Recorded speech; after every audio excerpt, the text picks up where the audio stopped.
बिस्मिल्लाहिर्रहमानिर्रहीम, अस्सलाम वालेकुम।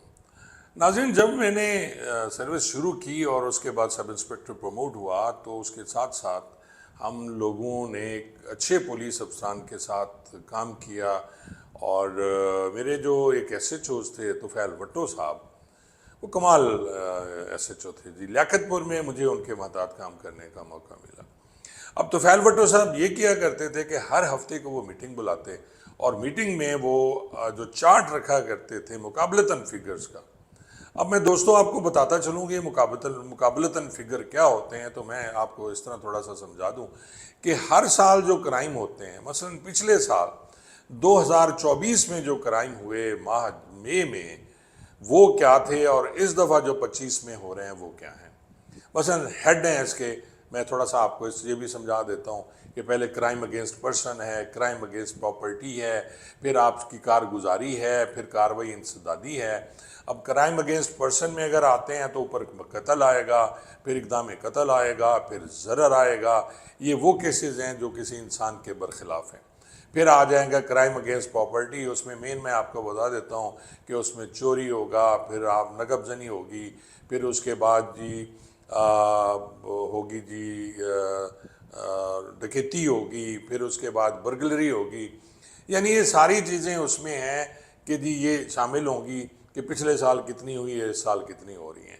फिर आप आ जाते हैं जी कार्रवाई इंसदादी क्या है। तो कार्रवाई इंसदादी में फिर यही है कि आपने 107 151 क्या किया, आपने 55 110 में कितने कलंदरे बनाए, 55 109 में आपने कितने लोग गिरफ्तार किए, जो 751 जिसको हम उर्फ़ आम में कहते हैं, जैसे मैं पहले अर्ज़ कर चुका हूँ, वो कितने किए, 750 में आपने कितने लोगों को पाबंद कराया।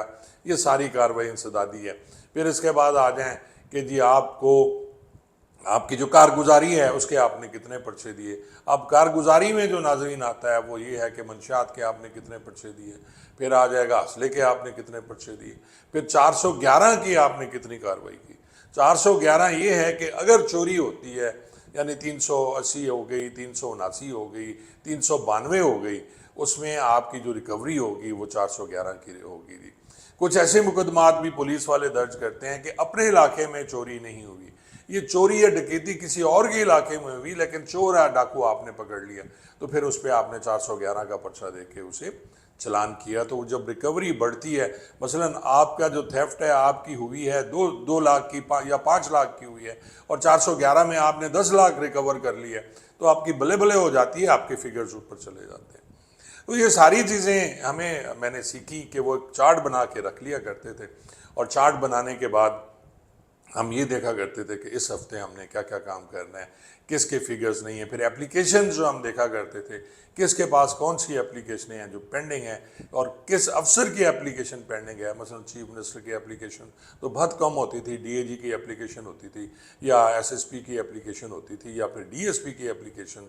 फिर उसी हिसाब से उसकी भी हम जवाब बना के भिजवाया करते थे। तो ये जब काम सीखा और उसके बाद मैं फिर एसएचओ बन गया, तो फिर मैं इसी तरह करता था कि हर हफ्ते मैं एक मीटिंग किया करता था और उसमें फिर मेरी कोशिश होती थी कि 15 दिन में आप इतना काम कर लो कि आपके फिगर्स जो हैं, आपका फिगर वर्क, ख़ास तौर पे आपकी कारगुजारी वो पिछले साल से ज़्यादा हो, ताकि आप किसी मीटिंग में जब बैठते हैं तो सीना तान के बैठें और बात कर सकें अपने सीनियर से। होता कुछ यूँ है कि कुछ जो पुलिस वाले हैं, जो नालायक किस्म के घामड़ एसएचओ होते हैं, वो आपकी अपनी कारगुजारी पे तवज्जो नहीं देते हैं, वो प्रॉपरली काम नहीं करते। एंड में महीने में जाके उन्हें ख्याल आता है ओए फ़लाँ भी फिगर कम है, फ़लाँ भी कम है, और जब मीटिंग होती है वो अफसरान बैठे होते हैं तो फिर आपकी बड़ी बेइज्जती होती है। तो ये सारी तमीद मैंने इसलिए बांधी कि पिछले दिनों मेरी मुलाकात होती है जी डीएजी ऑपरेशंस फैसल साहब से, और एक दिन उनकी कॉल आई थी मुझे, एक इशू पे हमने बात की। तो उसके बाद उन्होंने मुझे कहा कि जी खान साहब आप आएँ और आपसे गपशप करनी है। मैंने एसएचओ के बारे में उन्हें कहा कि जी आपके एसएचओ बिल्कुल नालायक हैं, इन्हें ना काम करना आता है, ना इन्हें पब्लिक डीलिंग आती है, ना ये अपने मतातों पे कंट्रोल कर सकते हैं। तो उन्होंने कहा जी हमारे पास तो खान साहब पे यही लाट है, इससे बड़ी मुश्किल से हम चुन चुन के लगाते हैं, इंटरव्यू करते हैं, फिर उनमें कोई नालायक निकलता है तो हमारा कसूर तो नहीं है। हमारे पास जो स्टफ़ मौजूद है हमने तो उसी में से एसएचओ लगाने हैं और उसमें से अच्छे बुरे फिर निकलते रहते हैं। लेकिन हमने एक उन पे चेक ज़रूर रखा हुआ है कि जो बुरा है फिर हम उसे माफ़ नहीं करते, और इसकी कई नज़ीर मैं देख चुका हूँ। खैर जी, मुलाकात के लिए मैं पहुँच गया।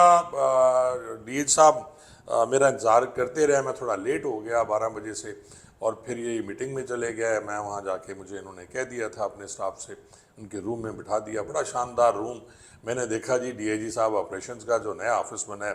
खैर डीआईजी साहब तशरीफ़ लाए, और उसके बाद जब वो नहीं थे तो मैं देखता रहा उनके ऑफिस को, और साथ साथ मुझे एक टेलीविज़न स्क्रीन नज़र आई, और उस पर फिगर्स जो वही मैं जो जिसका मैं जिक्र कर रहा हूँ, क्राइम फिगर्स मुझे नज़र आए। और जब मैंने ग्राफ देखा नाजरीन, तो वो 23-24 से बहुत कम ग्राफ था इनका क्राइम के लिहाज से। तो मैं हैरान हो गया। मैं अगर आपको वो बताऊंगा तो आप खुद भी हैरान रह जाएंगे। अच्छा, ये नाजरीन पहला ये जो क्राइम उनका चल रहा था वो था comparative crime analysis during the Eid days.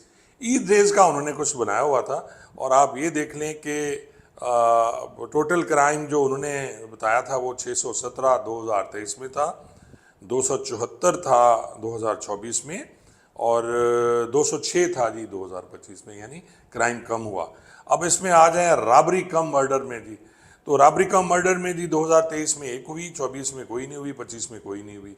फिर डकैती 23 में एक हुई, 24 में नहीं हुई, 25 में नहीं हुई। फिर आप ये देखें कि रॉबरी जो है 169, 23 में 169 थे, और फिर 24 में 78 थे, और आप ये देखें कि 24 हैं 2025 में, यानी ये इस तरह के इनके फिगर थे। फिर स्नैचिंग, ये ईद डेज की बात हो रही है, 101 थे 2023 में, 45 थे 2024 में, और 22 थे 2025 में। फिर इस तरह व्हीकल थेफ्ट देखें कि 2025 में 16 थे, 2023 में 16 थे, 2024 में 9 थे, और 25 में सिर्फ 3 थे। मोटरसाइकिल स्नैचिंग 6 थे जी 2023 में, 2024 में 11 थे, और फिर 25 में 6 हैं। इसी तरह बर्गलरी जो इसका देख लें कि आप 49 मुकदमा 2023 में, और 34 थे 2024 में, और 27 यानी कम हो गए 2025 में। अब ये तो हो गया ना ईद के। फिर आ जाते हैं 5 मंथ के, 5 महीने के जो हीनियस क्राइम हैं, यानी जनवरी से लेके मई तक आप उसमें देख लें कि टोटल क्राइम जो दर्ज हो रहा है वो हो रहा है जी 32,128 5 महीने में, और ये है 2023 में। 2024 में है जी 21,019, कम होता है 2000, और आप हैरान रह जाएंगे कि जी 2025 में सिर्फ 10,668, यानी कहाँ 32,000, ये कहाँ 10,000। ये देख लें कि यहाँ से पता चलता है कि पुलिस अफसर किस तरह काम कर रहा है और उसकी टीम किस तरह काम कर रही। फिर आप रॉबरी में आ जाएं, रॉबरी कम मर्डर, इसमें 9 हुए जी 23 में, 10 हुए 24 में, और 3 हैं टोटल, 3 हैं जिसमें रॉबरी में मर्डर हुआ हो। अब ये छुपाया तो नहीं जा सकता ना, लोग यहाँ ये कहेंगे कि जी ब्रेकिंग कर ली गई, और जी कत्ल पी गया या फलां कर गया। अब इसमें देखें कि जी 3 होते हैं। फिर किडनैपिंग विद रैंसम कर देख लें कि 7 होते हैं 23 में, 7 होते हैं 24 में, और 4 हैं 25 में। डकैती 49 हैं 23 में, 38 हैं 24 में, 17 है 2025 में। और फिर ये देख लें कि जी रॉबरी जो है 10,312 थे 23 में, 6,980 थे और 24 में, और ये हैं जी 2,102 हैं 25 में, 70% कम हुआ जी। फिर आ जाएं आप स्नैचिंग, ये जो स्नैचिंग छीन के सड़कों पे जो भाग जाते हैं, 7,443, और 25 में है 23 में 3,867 हैं 2024 में, और फिर हैं जी 2,326, ये फिर कम होता है जी, 40% कम हो गया 25 में। मोटरसाइकिल थेफ्ट, इसमें देखें 12,210 मुकदमा दर्ज होते हैं 23 में, और इसमें 8,287 होते हैं 24 में, और 5,199 हैं जी 189 25 में, 37% कम हुए। फिर व्हीकल थेफ्ट आ गया, वो मोटरसाइकिल थेफ्ट था, ये फिर व्हीकल जो गाड़ियाँ हैं या बाकी हैं, उसमें 1,163 गाड़ियाँ जाती हैं 23 में, 966 जाती हैं 24 में, और फिर 562 जाती हैं 25 में, ये भी -42 है जी। फिर मोटरसाइकिल स्नैचिंग है 693 23 में, 651 24 में, और 291 सिर्फ 291। मोटरसाइकिल स्नैचिंग जो है कम हो गई। फिर आप व्हीकल्स स्नैचिंग में आ जाएं तो 44 है 23 में, 19 हैं 24 में और 12 हैं 25 में। यानी आप ये देख लें कि क्राइम कम हो रहा है। फिर देखें मई 2024 वर्सेस मई 2025, एक महीने का अगर हम देखें, सिर्फ मई टू मई कंपेयर कर रहे हैं ये 23, 24, 25 का, तो ये भी हैरान कुन है कि इसमें बहुत कमी हुई है। बाज़ तो मसलन डकैती जो है वो ज़ीरो है। आप ये देखें कि 11 डकैती 23 में हो रही है, 15 24 में हो रही है और मई में आपके जो मई 25 में ज़ीरो है। तो इस तरह ये सारे हैं, क्योंकि क्राइम फिगर्स बहुत से दोस्तों को पता नहीं, मैं वैसे आपको बता देता हूँ। फिर नाज़रीन इसके साथ आ जाते हैं हम कि जो मैंने वहाँ देखा कि जी DH साहब, मुझे भी साथ उन्होंने खड़ा कर लिया और जो दरखास्तें हैं वो सुन रहे हैं। मैं ये समझता हूँ कि SHO उसकी नालायकी है। नालायक तरीन SHO होता है जिसकी कंप्लेंट ऊपर जाए, मसलन उसकी कंप्लेंट DSP के पास जाए, DSP नालायक है जिसकी कंप्लेंट उसके SP के पास जाए, SP नालायक है जिसकी कंप्लेंट उसके DAG के पास जाए।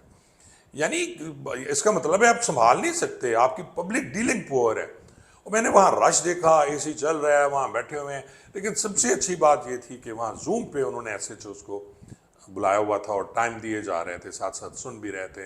बेतहाशा ख़वातीन बैठी हुई हैं, मर्द बैठे हुए हैं और उनकी दरखास्तें हैं। तो मुझे यहाँ थोड़ा सा वो नज़र आया कि जी ये काम SHOs का है, ये काम DAG का नहीं है कि DAG वहाँ खड़ा होकर 3-3 घंटे दरखास्तें सुने और इस तरह हुक्म जारी करे।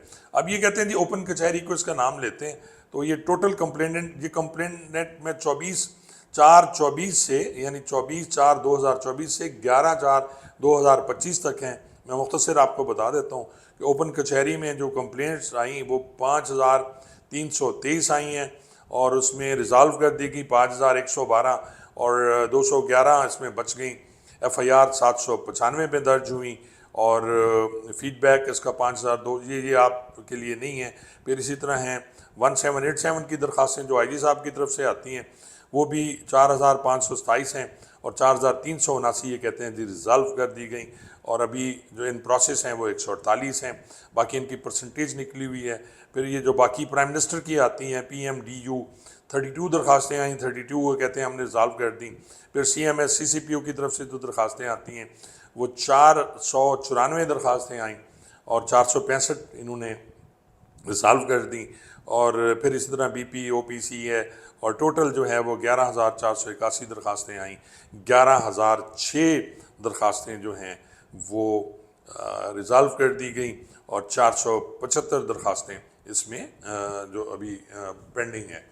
अच्छा नाज़रीन, दरखास्तों के बारे में मैं पहले भी अर्ज़ कर चुका हूँ कि अगर ये मामलात हल होते हैं तो फिर ये दरख्वास्त देने वाले बेचारे गरीब बार बार क्यों जाते हैं?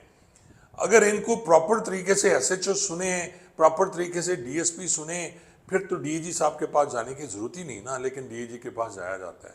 मजबूरी ये है कि ये दरख्वास्त वापस, ये हमेशा से रहा है, जब मैं भी था उस वक्त भी था, कि आप दरख्वास्त जो है सदर पाकिस्तान को दे दें, वो दरख्वास्त वापस घूमते घूमते घूमते उसी अल्लाह दिता ASI के पास आती है जिसने पहले उनको बेइज्जत किया होता है। तो ये सारी चीज़ें साथ चल रही हैं। मेरे ख्याल में इस पर तवज्जो ये देनी चाहिए कि जो आपका स्टाफ है DAG साहब ऑपरेशंस का, ख़ास तौर पे आपके SHOs हैं और SHO के नीचे जो आपके मुलाजमीन हैं, वो तवज्जो दें और लोगों के साथ बदतमीज़ी ना करें। इसी तरह आराम से सुनें जिस तरह DAG साहब सुन रहे हैं। कोई दबका नहीं मारा जा रहा, किसी को जलील नहीं किया जा रहा। लेकिन फिर ये कहा जाता है कि रोना नफरी का है जी, नफरी कम है, ड्यूटी ज़्यादा है, SHO थाने पे मिलते नहीं। कुछ SHO तो थाने पे मिलते हैं, बाकी SHOs जो नहीं मिलते उनके भी उनके लिए 100 बहाने हैं। जो सुबह सोए होते हैं वो कहते हैं हम हाई कोर्ट में हैं, हाई कोर्ट वालों को कहा जाता है कि वो मिशन पे गए हुए हैं। ये सारी हरकतें मैं खुद कर चुका हूँ, हमें पता है कहाँ कहाँ क्या क्या होता है और कैसे अफसान को बेवकूफ़ बनाया जाता है। 1787 की दरखास्तें किस तरह उनको टरखाया जाता है, इसी तरह 15 की जो कॉल्स आती हैं उनको किस तरह बेवकूफ़ बनाया जाता है कि 15 की कॉल आई है तो उसको वहीं लिख के वो भेज देते हैं कि जी वो कुआ झूठा पाया गया, या कहते हैं जी वो आपस की लड़ाई थी उनकी तो वो ये सुलह करने की कोशिश कर रहे हैं। मैं आपको छोटी सी मिसाल भी दे देता हूँ कि हमारी कोलीग हैं एक लेडी एडवोकेट हैं, उनके साथ डकैती हुई, उनका मोबाइल फ़ोन ले गए, उन्होंने ताज़ी फ़ीस ली थी 45,000 रुपया, वो ले गए। वहाँ 15 वाले आ गए, वहाँ जनाब वो जो गाड़ी भी आ गई जो इनकी फोरेंसिक वाली होती है, सब कुछ हुआ। आखिर में खामोशी से उन्होंने लिख दिया, जो आए थे कि जनाब ये लेन देन का वकूआ पाया जाता है, तस्दीक वकूए की तस्दीक ना हुई है। और बाद में उस वक्त हफीज़ बुगटी साहब यहाँ एसपी थे, तो मैंने बुगटी साहब को कहा, मैंने कहा सर वारदात हुई है, मेहरबानी करें। बुगटी साहब मेरे साथ एएसपी रहे हैं जब मैं सरगोदा में था, बड़ा घर ये सिटी सरगोदा में होते थे। उन्होंने आधे घंटे में एफआईआर दर्ज करा के मुझे कॉपी भेजी। तो ये तो हालात हैं यहाँ के, लेकिन फिर भी मैं अप्रिशिएट करूँगा जो भी है। लाहौर बहुत बड़ा शहर है, यहाँ बहुत बड़ा एरिया है, हर तरह का क्राइम होता है, और फिर इसको संभालना मेरे ख्याल में credit goes to Faisal Kamran साहब। फिर आप कहेंगे कि मैं तारीफ़ करता हूँ या शायद मुझे कामरान साहब से, फैसल साहब से कोई काम वाम है, ऐसा कुछ नहीं है। मुझे अच्छा लगा उनसे बात करके, और सबसे बड़ी बात जब मुझे ये मालूम हुआ कि ये एहसन यूनुस साहब के शागिर्द हैं, तो क्योंकि मेरा तो एहसन यूनुस साहब से प्यार है जी, मैं कहता हूँ कि वो ग्रेट अफसर हैं, उन्होंने पुलिस के लिए बहुत कुछ किया है। तो अगर पुलिस के लिए उन्होंने और आवाम के लिए बहुत कुछ किया है, तो इसका मतलब मेरे लिए बहुत कुछ किया है जी। बहुत बहुत शुक्रिया।